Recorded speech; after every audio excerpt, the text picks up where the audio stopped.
या कार्यक्रमाचे अध्यक्ष सोनू नेटकर बाजूला बसलेले होते। ते नात्याने भाषा लागतात। त्यांनी सांगितलं, मामा यहाँ पर मेरे को मान सम्मान नहीं मिला तो चलेगा, लेकिन जिन्होंने मेरे कंधे को कंधा लगाकर ये यहाँ तक मुझे पहुंचाया और तुमने मुझे आशीर्वाद दिया, तो वो सभी जो भीम सैनिक मेरे साथ में घूमे और मुझे यहाँ तक पहुंचाया और मुझे मार्गदर्शन करने वाले गुलाम सपकाड़े, बाड़ा पवार, बाड़ा सोनोने और उनकी टीम यांनी मला 24 तास या ठिकाणी मार्गदर्शन केलं। तुमच्याकडे वेळ नसल्यामुळे मी तुमच्या संपर्कात जास्त राहू शकलो नाही, पण या लोकांनी मला त्यांचे अध्यक्ष राहिलेले जे अनुभव होते ते अनुभवातून यापर्यंत मला त्यांनी पोहोचवलं। म्हणून मी त्यांचे देखील या ठिकाणी आभार मानतो। त्या प्रत्येक जयंतीच्या अध्यक्षाला आपण एक मार्गदर्शक म्हणून या ठिकाणी ठरावं आणि अशीच आंबेडकर जयंती साजरी व्हावी। बांधवांनो, बाबासाहेब म्हणतात 100 दिवस वाघ होऊन 100 दिवस बकरी होऊन जगण्यापेक्षा, सिरी होऊन जगण्यापेक्षा 10 दिवस वाघ म्हणून जगा। बाबासाहेब म्हणतात, तुम्ही जर आंघोळ केली तर फक्त तुमचा होत जाईल, परंतु तुम्ही घामाने जर आंघोळ केली तर तुम्ही या ठिकाणी क्रांती करू शकता।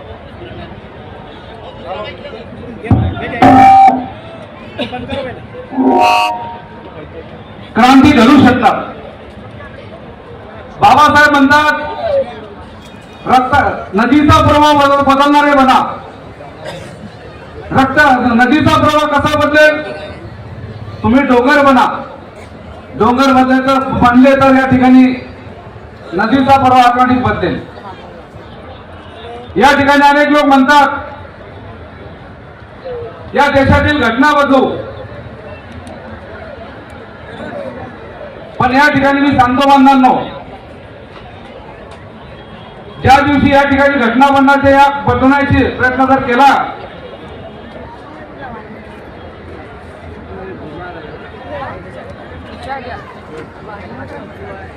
तर श्रीलंकामध्ये काय झालं होतं बांधवांनो? श्रीलंकामध्ये तरी त्या ठिकाणी नागरिकांनी, मुख्यमंत्री असतील, मंत्री असतील, आमदार असतील, खासदार असतील, पोलीस प्रशासन, मिलिटरी असेल, त्यांना सर्वांना तिने टाळा ठोकला आणि जनतेची शक्ती एवढी मोठी होती की त्या शक्तीच्या माध्यमातून त्यांना सर्वांना मंत्र्यांना पळवाट या ठिकाणी काढावं लागले। अरे इथं भारत देश आहे, इथे इतिहास आहे जय भीम समाजाचा। इथे जर या ठिकाणी घटलेला जर या ठिकाणी गालबोट लागला तर या ठिकाणी रक्ताच्या नद्या वाहतील मानवाला लक्षात ठेवा। कारण प्रत्येक व्यक्ती लहानपासून मोठ्यापर्यंत जेवढ्या आपल्या बाबावर प्रेम करत नाही तेवढ्या बाबासाहेबांनी लिहिलेल्या घटनावर प्रेम करतो। म्हणून घटना बदलायला देखील 10 वेळेस विचार करावा लागतोय त्यांना, आणि ते शक्य नाही। बाबासाहेबांनी दिलेली घटना, बाबासाहेबांनी ज्या शिक्षणावर भर दिली होती, त्या बाबासाहेबांनी शिक्षणाची भर दिली, घटना दिली, त्या घटनेचा या ठिकाणी मग दुसरे देश या ठिकाणी या माध्यमातून शिकत आहे। आज नेपाळमध्ये खाजगी शाळा बंद करून या ठिकाणी सरकारी शाळा सुरू केल्या। हे स्वप्न कोणाचं आहे विश्वामध्ये? बाबासाहेबांचं आहे।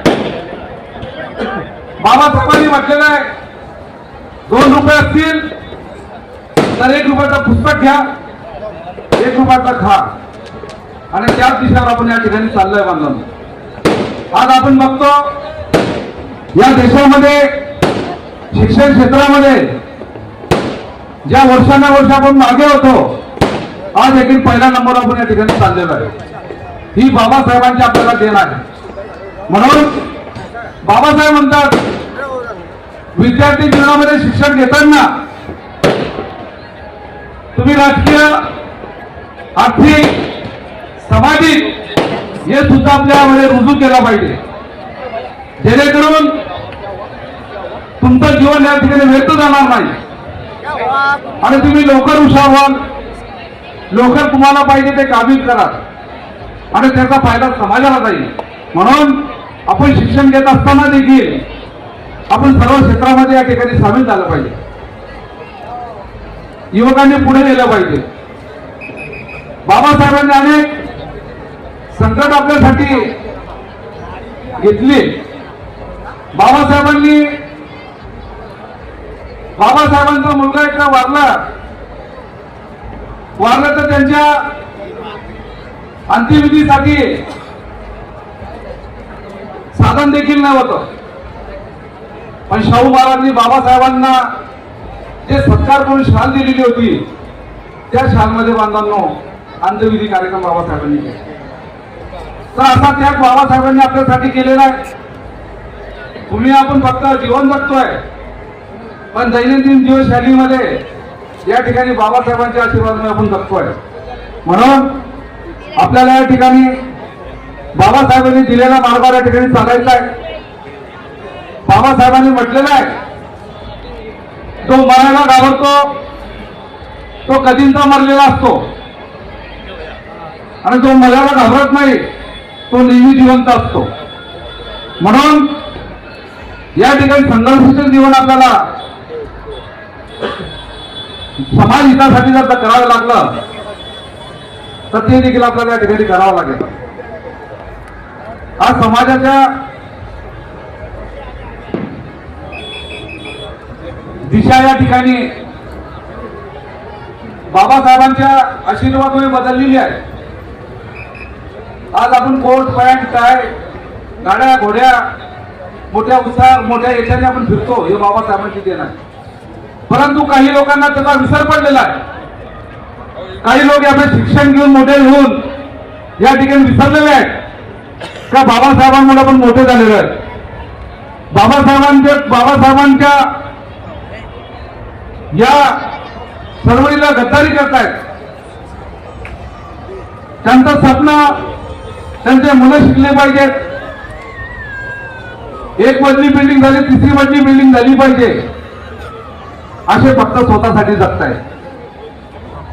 परंतु असे जीवन तुम्ही जगले तर शेवटी तुम्हाला या ठिकाणी इथे समाजासमोर भरावं लागणार आहे बांधवांना. आम्ही बरेच बघितले असे ज्यांनी समाजाच्या बाबासाहेबांच्या नावावर मोठे झाले, ज्यांनी समाजाकडे पाठ केली, अशा लोकांचे फार उतरत्या वयामध्ये फार हाल खराब झालेले आम्ही स्वतः बघितलेले. म्हणून आपल्याला बाबासाहेबांनी जे दिलेलं आहे त्याला आपल्या इमानदारी उतरायचं आहे. बाबासाहेबांची फेड या ठिकाणी आपल्याला करायची आहे आणि समाजाला या ठिकाणी पुढे न्यायचं आहे. मोठे असतील त्यांनी खालच्या स्तरातल्या लोकांना आपल्या सोबत न्यायचं आहे. तर अशा पद्धतीने बांधवांनो आपण काम केलं पाहिजे. प्रत्येक क्षेत्रामध्ये जर आपण असाल त्या क्षेत्रामध्ये समाजाची उन्नती कशी होईल अशी आपण या ठिकाणी उन्नती केली पाहिजे. आणि आज या ठिकाणी जयंती निमित्तानं आपण सर्व या ठिकाणी जमलो आहोत.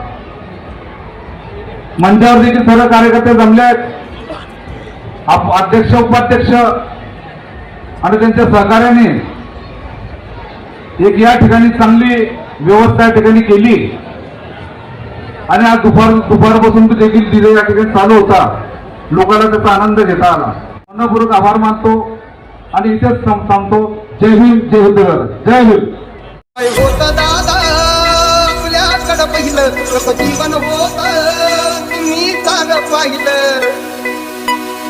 आज आपण मोठ मोठ पद गाठलं, आज आपण मोठ मोठ पद गाठलं.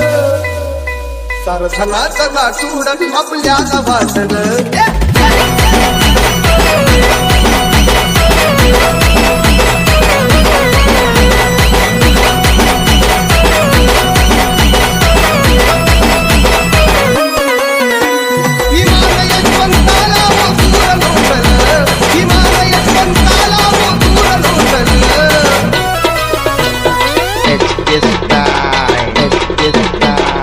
सांगलीचं लाटून आपल्याला वाटलं सांगलीचं लाटून आपल्याला वाटलं. Subscribe now and press the bell icon. Never miss an update.